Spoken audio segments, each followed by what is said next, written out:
Hi guys, welcome to another episode here, Health Talk with Riva. On this podcast, we review all the different trending topics when it comes to healthcare. This can include many different layers, whether it's infectious disease, STI, some major outbreak on the news that people are keen to learn more about. We are getting those questions answered here on the podcast, and Dr. Riva here will share her perspective on some of these diseases that we cover. One thing to note is many of our recommendations here is always going to be speak to your medical provider if you have concerns. We are not here to provide or administer any in terms of treatment care for you. We're just here for educational purposes. That being said, we are discussing a very controversial, maybe taboo topic today, and that is gonorrhea. So I have the expert here, Dr. Riva, here to answer some questions around gonorrhea.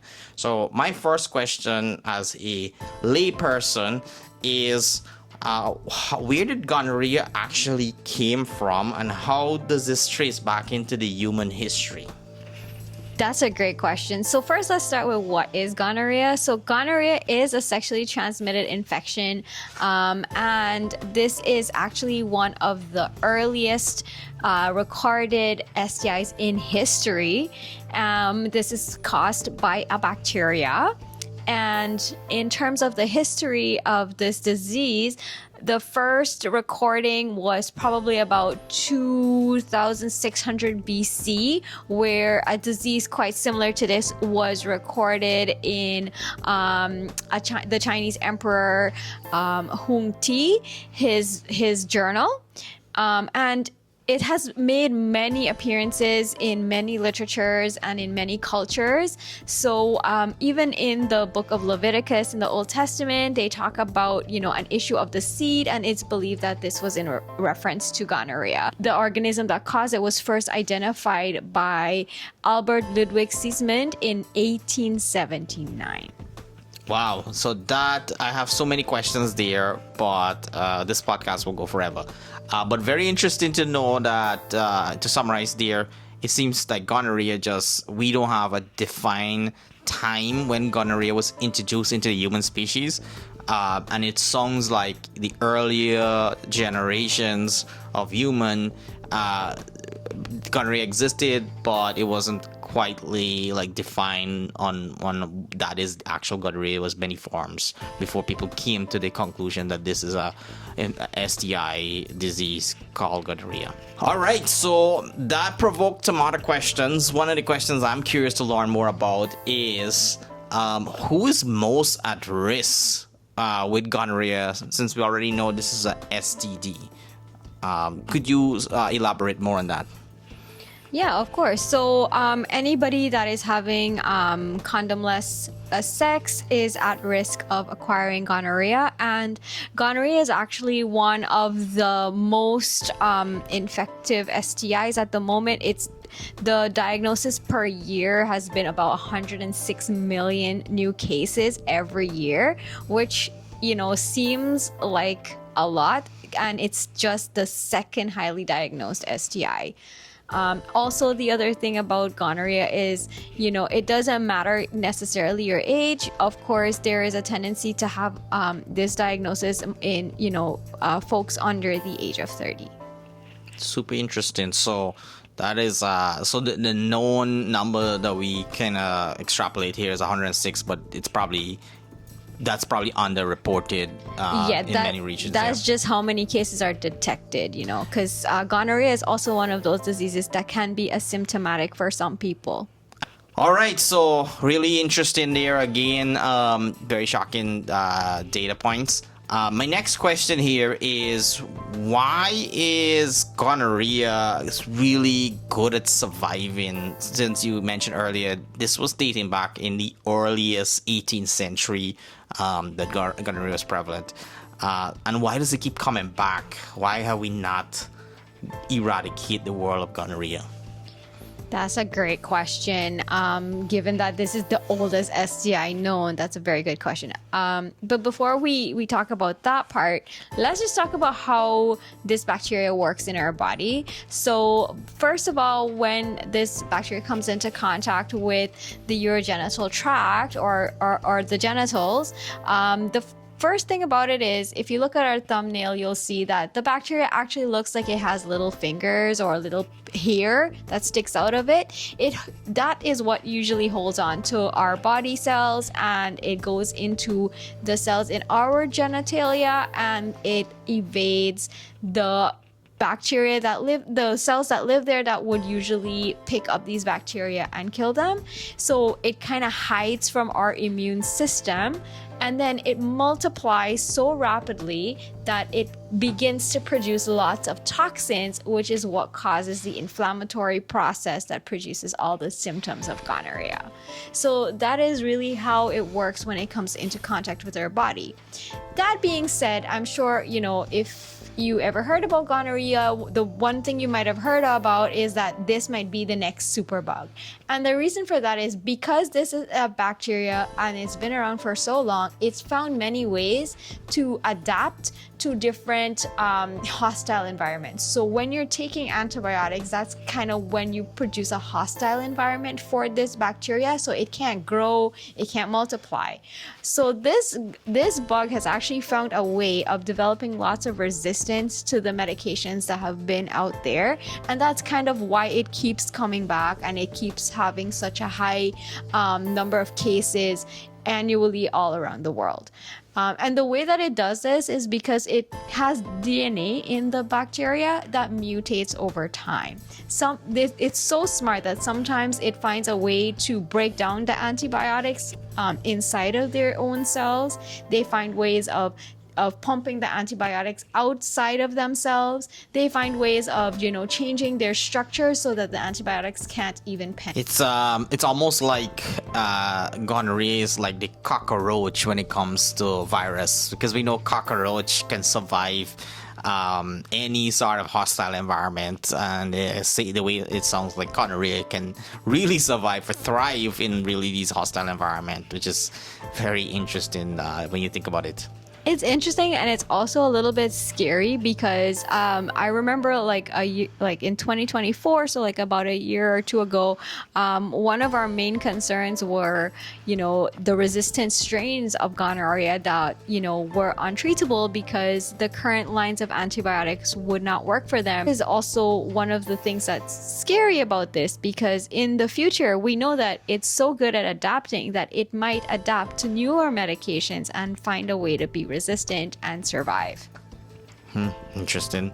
That's scary to think about because this is of such a dangerous bacteria, and the fact that we see this bacteria evolving and sticking around is just like a ticking time bomb that will explode at any moment in terms of spread. Alright, so now that we're deep diving more and more, peeling back the onions, getting into more information here on gonorrhea, another question I had here is, what separates gonorrhea from other known STI? How do you differentiate this? Yeah, that's a great question. So gonorrhea is, the second most common diagnosis. The first one is chlamydia, and they're very similar in the way that they present symptoms. They can both be asymptomatic, meaning that you can contract this disease and not even know you have it. And sometimes that's the way that it can easily transmit to other people and to sexual contacts. And they can also have a lot of similar features because you might have abdominal pain, you can have painful sexual intercourse, and they can also cause other long-term effects. The thing that is more defining for gonorrhea is that they have a very characteristic type of discharge or secretions. So it it looks almost like pus. So for men, this is a secretion that they will have, and it is usually accompanied by a lot of burning when they urinate. And sometimes the pain can, not just be when they're urinating, but it can also be in the testicles. For if you are having anal sex, it can also the pus-like secretions can be coming from the anus as well. For women, 50% of women don't even know they have the disease, and they are usually asymptomatic. And when they do develop symptoms, the most characteristic one would be, again, that pussy, whitish, creamish discharge from the vagina, burning sensation when they urinate, painful sexual intercourse, and usually abnormal bleedings between your periods if you are still getting periods. So it sounds like there's a lot of similarities and overlap here with gonorrhea and I would say chlamydia. Yes. So it's really hard to differentiate. Symptoms can be very unique, and also you could also diagnose the symptoms in certain ways because it's so silent in women. But is there tests that you can be done to detect this? Yeah, I mean, when it's asymptomatic, of course, it can be missed. I think though for gonorrhea, the discharge is very specific. I think in our age, we heard about gonorrhea being called clap, the drip, and all these things because of those very specific secretions. Wait. What is the clap slash drip? The clap is just a colloquial term that my generations before me, and I feel like this will go on forever because it's actually been around for a very long time. It came about through a French word that just meant the brothels, and it's kind of been the term that's stuck throughout all these decades. So for hundreds of years, people have been calling it the clap, which was interesting. But also the drip, and these things are just because of the type of secretions that is noted from the genitals when someone has this. So it's very characteristic for gonorrhea. But also, gonorrhea also has other symptoms because it can actually go into your blood system and go to other parts of your body. And you can have gonorrhea, a systemic form of it, where it can affect your skin, where there's these purplish rashes that can occur. Some folks have had septic arthritis, which is when it causes inflammation of the joints with severe pain, swelling, redness, things like that, and other organs as well, heart valves, the heart itself, so people could have had carditis, things like that. But also the local areas, this is a sexually transmitted infection, and you can have anal, oral, or vaginal sex, so the symptoms can appear, yes, in those regions. And sometimes some people get very confused with the symptoms of pharyngeal gonorrhea, which is oral gonorrhea, because it might seem like just a strep throat. But when we do test for it, it actually comes back positive for gonorrhea rather than strep. Interesting. Yeah. And go ahead, sorry. And I think you asked about the tests that we can do. So the testing, we do a lot of different types of testing. The easiest one that would happen if you were to have symptoms and you were to go to a doctor would be some swabs that we would take. We would take swabs of your throat. We would take urine samples or swabs of the vaginal area just to determine if there is that bacteria present or not. Wow. That's reassuring. At least by testing, you'll have an indication that you have this STI, and you can take appropriate action, which is pretty cool. Yeah, and also I think one of the other things that people have not realized, why it's a big deal, why do we care about gonorrhea? Why do we care if there's treatment for it? If it's asymptomatic, it's not bothering me, then what's the big deal? But the long-term effects can be very dangerous, in women, this infection, because it's asymptomatic, it can actually cause ectopic pregnancies. This is when a fetus develops outside of the uterus, and it's usually an emergency situation which can cause both the mom or baby to die. Some folks have had, miscarriages because of this infection, and infertility issues. So that's the importance, of getting tested and getting treated early. It's probably even something good to know that it's probably the most dangerous to pregnant women. Oh, yes. The other thing is it's dangerous because it can be transmitted to babies during birth, and those babies can have all of the same symptoms that I mentioned of like the systemic things. So it can get into their bloodstream. It can cause all of the septic, symptoms that I mentioned, but it can also go into their eyes and cause eye infections that can eventually lead to blindness. The good thing though is that we do preventative care for babies. We do apply antibiotics to their eyes after birth so as to prevent this from happening. Interesting. Wow, I didn't think about that. That like pivot where, the person that contracted can be really infected, but passing that on to an innocent child is so scary and probably the most like difficult thing you have to go through, which is very important that if you are pregnant, you take the necessary precautions. Yeah, especially since it's asymptomatic, you might not know. So it's always good to get tested. All right, so we have learned a lot here on gonorrhea. I myself walk away with so much more knowledge and deeper understanding of gonorrhea. So my last question here, probably final question here before we wrap this up, is what are some medical breakthrough, pioneering, breakthrough when it comes to gonorrhea? Yeah, so I mentioned that we were very concerned about the strain of gonorrhea that was becoming resistant to current treatments. And so scientists have been looking for other types of antibiotics. And so in 2025, December 2025, the FDA did approve 2 new antibiotics for treatment of gonorrhea.